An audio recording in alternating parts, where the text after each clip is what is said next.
छत्तीसगढ़ी गाने देखने के लिए हमारे YouTube चैनल को सब्सक्राइब करें और नए अपडेट्स जानने के लिए बेल आइकन के बटन को क्लिक करें।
के गोरी हो गे हाँ दीवाना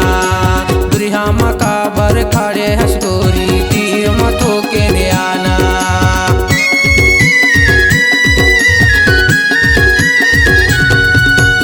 रूप रंगला देखे के गोरी हो गे हाँ दीवाना दुरिहा मकाबर खड़े हसगोरी तीर मथो के नियाना तुर पर माया लागे वो तुर पर माया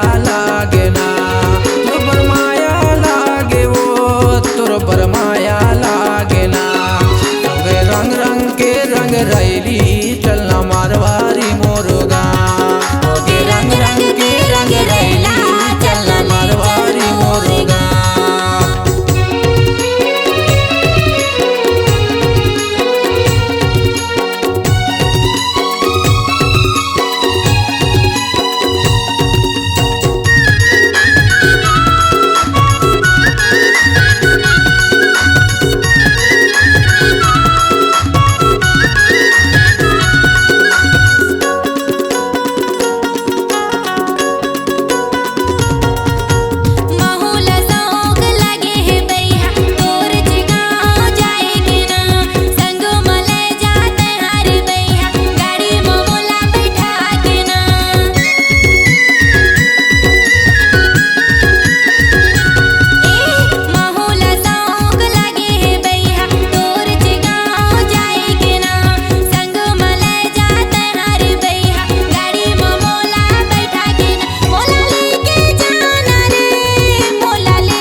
गाड़ी में तोला बैठा के मैं हाले जाऊँ यार मन के मिलौना तहाँ वो गोरी जल्दी हो जा तैयार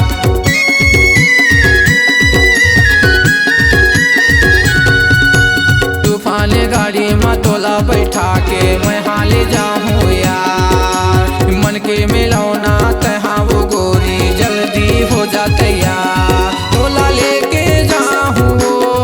तोला लेके जाऊँ ना तोला ले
आपकी आवाज ही आपकी पहचान है। यदि आप अपनी आवाज को एक नया आयाम देना चाहते हैं तो चले आइए मल्टी ट्रैक डिजिटल रिकॉर्डिंग के लिए AVM audio video studio, Khamtarai, Raipur. Mobile number 9301523929 और 7869646201। यदि आप नए एवं पुराने गीत सुनना चाहते हैं तो avmgana.com में जाकर गाना फ्री डाउनलोड करें और YouTube चैनल में AVM गाना और KK कैसेट्स को सब्सक्राइब करें।